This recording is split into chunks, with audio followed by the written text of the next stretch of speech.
난쟁이 나라에 하늘에서 계란 하나가 떨어졌습니다. 계란이 굉장히 컸습니다. 난쟁이들이 계란을 보고 이것이 과연 무엇인지 다 모여서 의논을 했습니다. 아마도 먹는 음식인 것 같다는 의견을 모으는 것까지는 무리가 없었습니다. 그런데 그 계란을 어떻게 먹을 것인가에 대해서는 그만 의견이 갈라졌습니다. 한편은 뾰족한 쪽을 깨서 먹어야 한다고 하고, 다른 한편은 안전하게 뭉퉁한 쪽을 깨서 먹어야 한다고 하는 바람에 싸움이 벌어졌습니다. 결국 서로 깃발을 듭니다. 뾰족한 쪽 모여라, 뭉퉁한 쪽 모여라. 이렇게 해서 난쟁이 나라에 전쟁이 일어났다는 우스운 이야기입니다.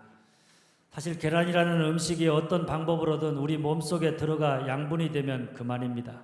뾰족한 것을 깨서 먹느냐, 뭉퉁한 쪽을 깨서 먹느냐, 그것은 그렇게 중요한 것이 아닙니다. 그러니 그런 문제를 가지고 서로 편을 나누어서 전쟁을 한다, 그 자체가 얼마나 우스운 일인지 모릅니다. 그런데 마귀가 하는 일이 바로 그렇습니다. 마귀는 자꾸 교회 안에서 성도들로 하여금 본질적인 것은 제쳐놓고 아무 영향가 없는 비본질적인 문제를 가지고 서로 목숨 걸고 싸우도록 부추긴다는 사실입니다. 오늘 본문에 나오는 초대교회도 그랬습니다. 1절에 나오는 그때는 초대교회가 유대 종교 지도자들로부터 협박과 핍박에도 불구하고 그것을 두려워하지 아니하고 담대하게 날마다 성전에 있든지 집에 있든지 예수는 그리스도라고 가르치기와 전도하기를 그치지 아니하던 때입니다. 그러니 그 모습을 생각해 보면 그들의 마음의 중심이 아무리 세상이 그들을 핍박하고 흔들어 놓는다고 할지라도 얼마나 하나님에게 오롯이 집중되어 있었는지, 교회가 집중해야 될 본질에다가 온 성도와 교회가 한마음 하나 되어서 거기에 열정을 다해서 반응하고 있는 아름다운 교회 공동체의 모습을 보여줍니다. 그런데 그때 뜻하지 않는 문제가 교회 공동체 안에서 일어납니다. 헬라파 유대인들이 자기들의 과부가 교회에서 제공하는 구제 명단에 빠졌다고 히브리파 사람들을 원망했습니다. 속된 말로 하면 교회가 히브리파 사람들이 대다수였는데 그들이 숫자가 많다고 지들끼리 다 해먹는다, 이런 원망과 불평이었습니다. 그러다 보니까 성령 안에서 한마음 하나가 되어서 오로지 하나님의 영광, 복음의 증인으로 하나님의 나라와 뜻을 이루는 일에 집중해서 복음을 증거했던 교회 안에 너는 히브리파 사람이냐, 너는 헬라파 사람이냐, 이렇게 서로 편을 나누어서 분열하고 갈등이 생겨나게 된 것입니다. 이때 사도들이 어떻게 했느냐, 모든 제자들을 다 불렀습니다. 그리고 이런 일이 일어나게 된 원인이 뭔가를 설명합니다. 우리가 하나님의 말씀을 제쳐놓고 접대를 일삼는 것이 마땅하지 아니하니. 뭡니까 여러분? 하나님의 말씀을 제쳐놓고 하나님의 말씀 앞에 다서지 아니하고 접대하는 일에 모두가 거기에 집중되어져 있기 때문이라는 것입니다. 사도들을 비롯한 성도들, 하나님의 말씀이 교회의 본질인데 그 말씀을 제쳐놓고 접대를 일삼았다. 이 말은 교회가 집중해야 하는 것이 하나님의 말씀이고 하나님이신데 그것을 제쳐놓고 비본질적인 접대하는 일에 열을 올리고 있다가 이런 일이 일어났다는 이야기입니다. 사람들이 하나님의 말씀을 제쳐놓고 접대하는 비본질적인 것에다가 집중하다가 보면 그 일을 하면서 하나님의 말씀이 없으니까 하나님의 일을 하면서도 하나님의 말씀을 따라 행하는 게 아니라 그저 자기 소견에 옳은 대로 행하려고 합니다. 그러니까 자꾸만 자기 소리가 커지고 자기를 드러내려고 하고 하나님이 흥하는 것으로 만족하는 게 아니라 자기가 흥하려고 하고, 그러다 보면 초대교회처럼 서로의 생각과 이해관계가 충돌되어서 자기 중심, 자기 이익에 따라서 서로 원망하고 불평하는, 분열하는 일이 일어나게 되는 것입니다. 그래서 사도들이 내린 해결책이 뭔가 하면 4절입니다.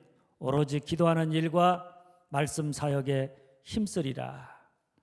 기도하는 일과 말씀 사역에 힘쓴다는 것은 사도들 자신들이 집중해야 될 사역이기도 하지만 그들의 사역, 사도들이 어디에다가 집중하느냐, 그것은 곧 교회 전체의 방향이기도 한 것입니다. 그러니까 사도들이 내린 해결책은 기도와 말씀, 곧 하나님과의 친밀한 인격적인 관계에 집중해야 한다는 것입니다. 사실 온 교회와 성도가 기도와 말씀에 집중했을 때, 그래서 그들이 하나님의 거룩한 임재를 깨닫고 하나님이 우리 가운데 함께 하신다, 이 사실을 깨달았을 때 초대교회는 아주 미미한 작은 집단이었지만 어떤 유혹도, 어떤 핍박도, 거대한 로마 제국의 핍박과 그리고 종교 지도자들의 협박에도 굴하지 아니하고 그저 담대하게 복음을 증거하면서 그 모든 것들을 이겨나갈 수 있었던 것입니다. 그런데 만일 교회와 성도가 이런 본질에 집중하지 않는다, 하나님의 말씀에도 기도하는 일에도 집중하지 아니하고 비본질적인 것, 거기에 집중하며 교회 신앙생활을 해나간다, 그러면 그때부터 교회와 성도는 하나님은 온데간데 없고 비본질적인 문제를 마치 굉장히 중요한 문제인 것처럼 그것을 가지고 자기들의 경험과 이해관계와 자기 소견에 따라 편을 나누고 자기 뜻을 관철하고자 서로 분열하고 원망하게 되어져 있는 것입니다. 바로 이런 이유 때문에 사도들은 먼저 자신들이 기도하는 일과 말씀 사역에 집중할 수 있도록, 그래서 교회가 말씀과 기도에 온 성도가 집중할 수 있도록, 하나님에게 온 마음과 뜻을 다해서 집중할 수 있도록 접대하는 일을 감당할 수 있는 7사람을 따로 택하도록 했습니다. 그래서 온 성도가 오늘 우리처럼 투표를 해서 7사람을 택해서 사도들 앞에 세웠고, 사도들은 그들을 위해서 기도하고 안수해서 최초의 7명의 안수 집사가 탄생하게 된 것입니다. 그런데 놀라운 것은 7절 말씀입니다. 하나님의 말씀이 점점 왕성하여 예루살렘에 있는 제자의 수가 더 심히 많아지고 허다한 제사장의 무리도 이 도에 복종하니라. 성도들이 교회 공동체 안에 일할 7사람을 택하여서 사도들이 그들에게 기도하고 안수하여서 집사로 세웠더니 사람들의 소리가 교회 안에 더 커져간 게 아니라 하나님의 말씀이 흥왕해졌습니다. 그리고 제자, 그리스도를 따라서 그리스도가 걸어간 십자가의 길을 걸어가고자 하는 사람들이 더 심히 많아졌습니다. 허다한 제사장의 무리, 하나님을 대적하던 무리도 이 도에 복종했습니다. 이 말은 세운 직분자들로 말미암아서 교회가 영적으로 복을 받고 부흥했다는 이야기입니다. 물론 사도들이 직분자를 세워서 자기들이 하던 구제의 일을 따로 맡김으로 말미암아 기도하는 일과 말씀 전하는 일에 전념할 수 있었기 때문에 온 교회가 기도와 말씀, 하나님에게 집중해서 하나님에게 온 삶으로 반응하는 영적인 부흥의 역사가 일어난 일임이 틀림이 없습니다. 그러나 또한 사람들이 택하여 세워짐으로 말미암아 이런 역사가 비롯된 결과이기도 한 것입니다. 하나님의 말씀이 점점 흥황했다는 것은 직분자들 세워지면서 사람들의 소리가 점점 커져가는 것이 아니라 교회 안에 하나님의 말씀이 점점 흥황해졌다. 내가 직분자가 되었다고, 내가 이만하면 내 소리를 내도 된다고 이렇게 생각해서 교회 안에서 자기 소견에 오랜 대로 자기 말, 자기 주장, 자기 경험이 점점 더 세지는 것이 아니라 날마다 하나님 앞에 서서 내가 죽고 하나님의 말씀, 하나님의 뜻 앞에 나를 내려놓고, 그래서 하나님의 말씀이 점점 흥황하게 되었다. 그들의 신앙이 더 좋아졌다, 이런 이야기입니다. 그리고 제자의 수가 더 많아졌다는 것은 그들의 섬김으로 많은 사람들이 예수 믿게 되었다. 그냥 교회 다니는 사람이 아니라 그리스도가 걸어간 그 길을 자신의 삶으로 받아들여서 주님이 걸어가신 그 길을 걸어감으로 이 땅에 하나님의 나라와 하나님의 뜻을 이루고자 하는 일꾼들이 많아져 갔다. 그래서 교회가 더 힘이 생겼다. 교회 축복이 되었다, 이런 말입니다. 그리고 허다한 제사장의 무리도 이 도에 복종했다는 것은 이전에 하나님의 말씀을 듣고도 그 말씀에 복종하지 않던 사람들이 하나님의 말씀에 복종하게 되었다. 이것은 직분자들로 말미암아 다른 믿음의 형제들의 신앙이 도전을 받고 그들의 신앙이 성장하고 성숙해졌다, 이런 이야기입니다. 할렐루야. 오늘이 교회가 교회 창립 100주년의 해를 맞이해서 교회가 더욱 본질에 힘쓰면서 세상 속에서 하나님의 영광이 되는, 하나님이 기뻐하시는 일들을 더 능력 있게 잘 감당해 나아갈 수 있도록 목회자인 저를 도와 함께 사역할 수 있는 일꾼들을 택하려고 합니다. 교회 직분자를 세운다는 것, 초대교회처럼 교회 기쁨이요, 교회가 더 큰 힘을 얻는 것이고 축복이 되어야 합니다. 직분자를 세운다는 것은 그런 일입니다. 직분자를 세움으로 교회 안에 사람들의 소리가 더 커져가는 게 아니라 하나님의 말씀이 더 흥황해져 가고, 그냥 교회 다니는 사람이 아니라 예수 믿는 사람, 예수를 따르는 제자, 내가 주의 나라와 주의 영광을 위해 내가 감당해야 될 나의 책임을 다 감당하면서 주의 일꾼으로 살아가려는 사람들이 더 많이 늘어나고, 많은 사람들이 그들의 신앙으로 말미암아 도전을 받아 믿음이 더 좋아지는 그런 놀라운 영적인 부흥의 역사가 일어나는 축복이 되어야 하는 것입니다. 지금까지 우리 교회가 직분자를 세울 때마다 그랬습니다. 어떤 교회는 직분자를 세울 때마다 교회가 많은 시험과 어려움을 겪는다고 합니다. 우리 교회는 다행히도 큰 잡음 없이 은혜스럽게 모든 일들이 아름답게 이루어졌고, 그로 말미암아 교회가 더 큰 힘을 얻었고 교회가 복을 받았습니다. 저는 이번 직분자를 세우는 일도 그렇게 되어질 수 있기를 위해서 기도하고 또 그렇게 되어지기를 간절히 소망합니다.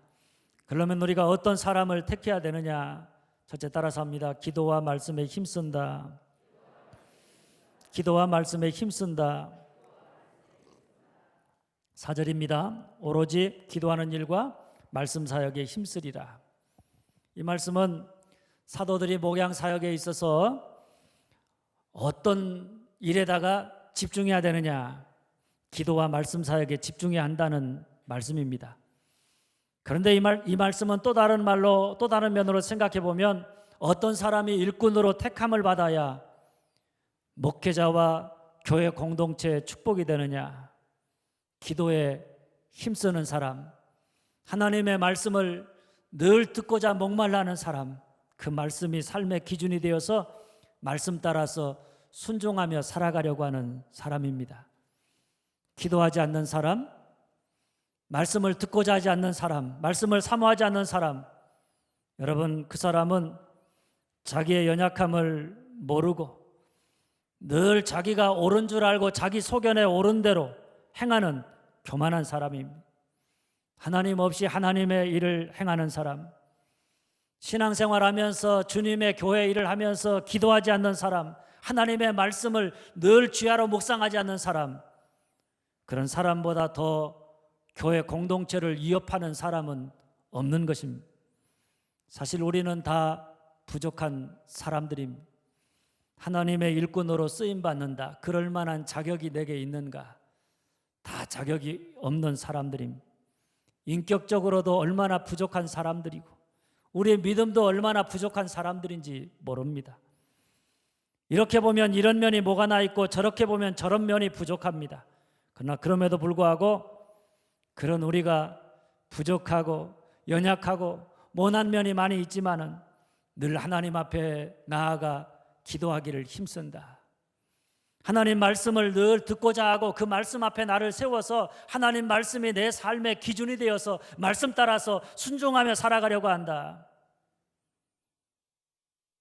그런 사람은 지금은 부족하고 모난 것 같고, 그리고 여러 가지로 참 누가 봐도 참 여러 면에서 부족한 점이 많아 보일지 모르지만 날마다 새롭게 변화되어서 하나님의 기쁨이 되고 하나님의 영광이 되고 교회의 축복이 되는 줄 믿으시기를 바랍니다. 둘째, 따라서 합니다. 성령이 충만하다. 성령이 충만하다. 3절입니다. 형제들아, 너희 가운데서 성령과 지혜가 충만하여 칭찬받는 사람 7을 택하라. 우리가 이 일을 그들에게 맡기고. 자, 어떤 사람에게 하나님의 일을 맡게 하느냐? 첫째는 기도와 말씀에 힘쓰는 사람입니다. 그리고 둘째는 뭡니까? 성령 충만한 사람입니다. 성령 충만하다는 것은 내 안에 내가 나를 다스리는 게 아니라 내 안에 계신 성령님이 나의 삶의 모든 전권을 가지고 나를 지배하고 나를 다스리고 나를 이끌어가는 사람입니다. 내가 내 인생의 주인이 아니라 내가 죽고 내 안에 그리스도가 살아있는, 그래서 성령의 이끄심을 따라 살아가는 사람입니다. 내가 직분을 받음으로 내가 살아서 이제는 모든 것을 다 자기 중심으로 하려고 하고 자기 소리를 크게 내고 자기 위주로 자기 이익을 위해 모든 일을 행하는 사람, 그런 사람을 택하는 것이 아니라는 것입니다. 내가 직분자가 되었지만 언제나 내가 죽고 내 안에 그리스도만이 사는 사람, 자기의 연약함과 자기의 죄인됨을 알고 아무리 오랫동안 신앙생활하고 아무리 많은 일을 행해도 나는 연약한 자고 나는 죄인이라고 하는 사실을 고백하면서 늘 겸손하게 성령의 도우심을 의지하는 사람, 주의 인도하심을 따라 살아가고자 하는 사람, 바로 그런 사람을 통해서 하나님이 영광을 받으시고 하나님의 나라와 뜻을 이루어 가시고 교회가 하나님의 말씀이 점점 왕성하여 제자의 수가 더 많아져가는 축복이 임하게 되는 줄 믿으시기를 바랍니다. 셋째, 따라서 합니다. 지혜가 충만하다. 지혜가 충만하다. 지혜라는 말을 원어에 보면 생각이 깊다, 이런 뜻입니다. 그러니까 지혜가 충만하다는 것은 세상적인 의미로 따져보면 그저 보이는 대로 아무 생각 없이 말하거나 행동하지 아니하고 깊게 생각하고 난 다음에 행동하는 사람, 그런 사람을 우리가 지혜롭다 이렇게 말합니다.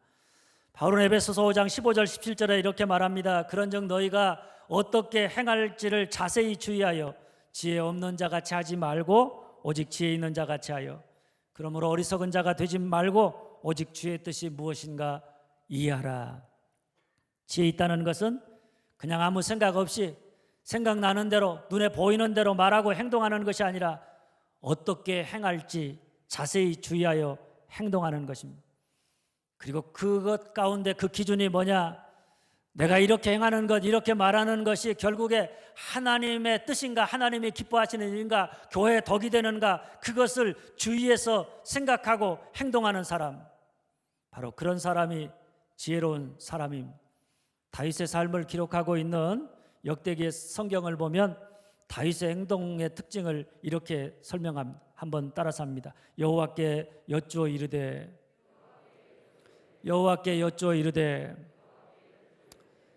다윗의 삶의 특징은 여호와께 여쭈었다 하는 데 있는 것입니다. 그가 뭐 무슨 특별한 능력을 가지고 다른 사람보다 특별한 뭔가가 있어서 하나님이 그를 택해서 그를 통해서 역사하신 게 아니라 그는 여호와께 여쭈어 이르되 하나님께 늘 여쭈는 사람이었다. 그가 무슨 일을 결정하여 행동하기 전에 그것이 하나님의 뜻인지, 그것이 하나님 마음에 합한 일인지, 그것이 하나님께 영광이 되는 일인지 그것을 묻고 하나님의 뜻이면 행하고 아니면 거기에서 멈추어 설 수 있었다, 이런 이야기입니다. 물론 다윗이 항상 그렇게 행동한 것은 아닙니다. 때로는 그가 마음이 높아지고 교만해져서 여호와께 묻지 아니하고 자기 소견에 오른대로 자기 마음대로 행동한 적도 있었습니다. 그러나 그럴 때마다 그가 겪어야 했던 것은 혹독한 실패와 시련이었습니다.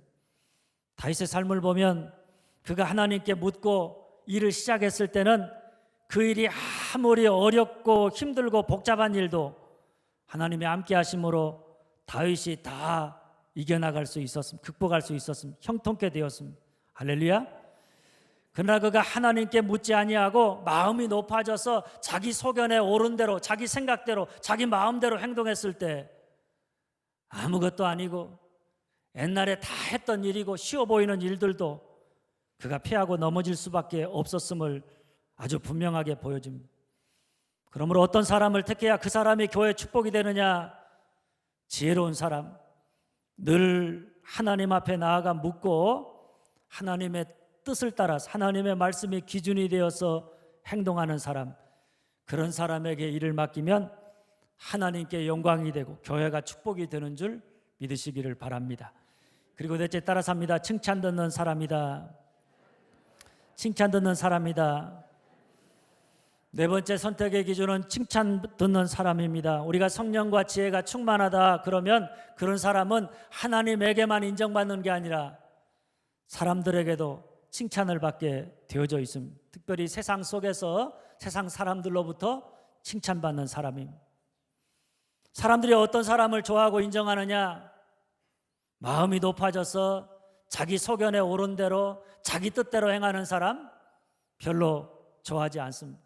성령과 지혜가 충만한 사람, 자기의 부족함을 알고 늘 성령께 모든 것을 내어 맡기면서 하나님의 말씀에 귀를 기울여 듣고 다른 사람의 말을 기울여 듣는 사람, 그런 사람을 좋아하고 칭찬한다는 사실입니다. 오이코스 코리아 대표이신 이상만 목사님은 교회가 초대교회처럼 세상 사람들로부터 칭찬받는 교회가 되려면 세 가지 이미지가 있어야 되는데 그 첫째가 성스럽고 경건한 종교적인 이미지, 곧 거룩성입니다. 교회 가보면 그 교회 안에 사람들이 모였는데 뭔가 모를 예배 가운데 하나님의 거룩한 임재가 느껴지는 교회, 바로 그런 교회라는 이야기입니다. 둘째는 사회 모범이 되는 깨끗한 도덕적인 이미지, 곧 윤리성입니다. 도덕적으로 윤리적으로 모범이 되고 깨끗해 한다는 것입니다. 그리고 셋째는 사랑하고 섬기는 봉사적 이미지, 섬김성입니다. 자기 이익, 자기 중심, 그런 모든 것에서 벗어나서 다른 사람의 유익을 위해서 늘 다른 사람을 먼저 생각하고 자신을 내어주고 섬기는 그런 사랑을 보여줘야 한다는 것입니다. 교회만이 아니라 오늘 우리가 사람들로부터 칭찬받는 사람이 되려면 겉으로 드러나는 종교 생활이 아니라 이상만 목사님의 말씀처럼 그 삶에 거룩성이 있고 윤리성이 있고 섬김성이 있어야 하는 줄 믿으시기를 바랍니다. 사랑하는 여러분, 교회가 사람을 택하여 일을 맡긴다고 하는 것은 교회가 새 힘을 얻는 것이고 교회가 큰 능력, 큰 힘을 얻어서 더욱더 하나님이 기뻐하시는 일을 행할 수 있는 축복이요 은혜입니다.